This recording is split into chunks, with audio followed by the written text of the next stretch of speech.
Hello बच्चों, कैसे हैं आप? उम्मीद करती हूँ आप बढ़िया और एकदम मज़े में होंगे। बच्चों, आज हम एक पाठ पढ़ेंगे जिसका नाम है हमारा गांव। बच्चों, शहरों की तुलना में गाँव में सुविधाएं कम होती हैं, लेकिन गाँव का जीवन आनंदमय होता है क्योंकि वहाँ पर शुद्ध हवा और शुद्ध पानी होती है, जिससे स्वास्थ्य ठीक रहता है। तो चलिए इस पाठ के माध्यम से हम भी गाँव के विषय में जानते हैं।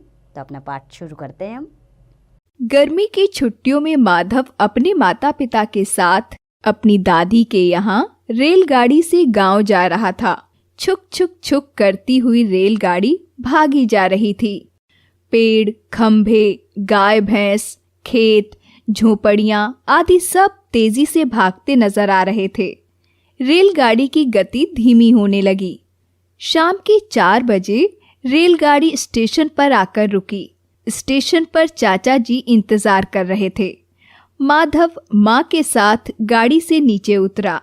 चाचा जी ने माधव की माँ के हाथ से सूटकेस ले लिया और माधव का हाथ पकड़कर उसे कार तक लाए। सब कार में बैठकर चल दिए। कार खेतों के बीच बनी सड़क पर चल रही थी। माधव बोला, चाचा जी, गाड़ी में एसी नहीं चल रहा है, फिर भी कितनी ठंडी हवा आ रही है।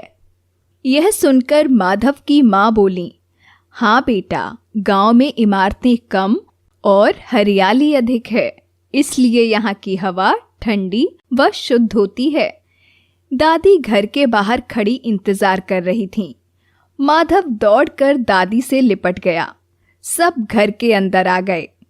दादी का घर बड़ा और हवादार था। घर के सामने सुंदर बगीचा था।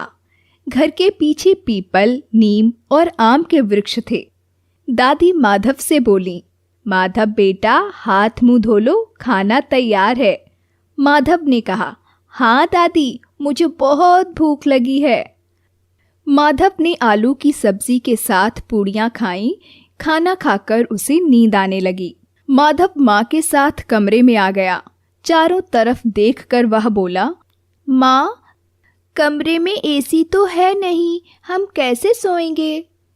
माँ ने कमरे की सब खिड़कियां खोल दी। फिर बोली, यह लो, चल गया एसी।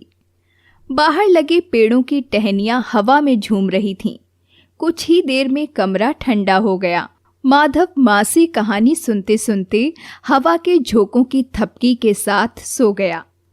सुबह होते ही माधव उठकर दादी के पास आया और बोला, अरे वाह दादी, बिना एसी के भी बहुत अच्छी नींद आई।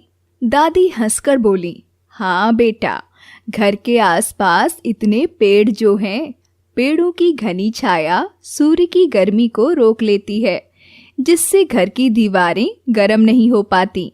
यही कारण है कि घर ठंडा रहता है। शहरों में पेड़ों की कमी है, इसलिए वहाँ बिजली से चलने वाले एसी या कूलर लगाने पड़ते हैं।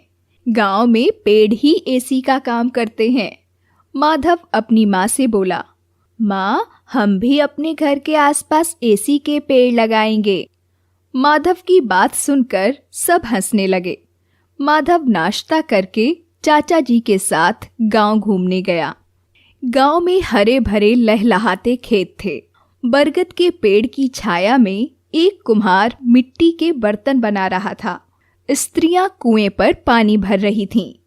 पेड़ों की मजबूत टहनियों पर झूले लटके थे। उन पर बच्चे झूल रहे थे। माधव भी उनके साथ खूब झूला। माधव को गांव अच्छा लगा। वह बहुत प्रसन्न था।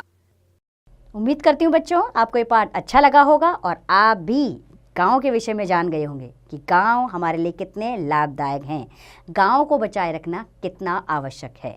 अब इसका अभ्यास कार्य आप स्वयं कीजिए।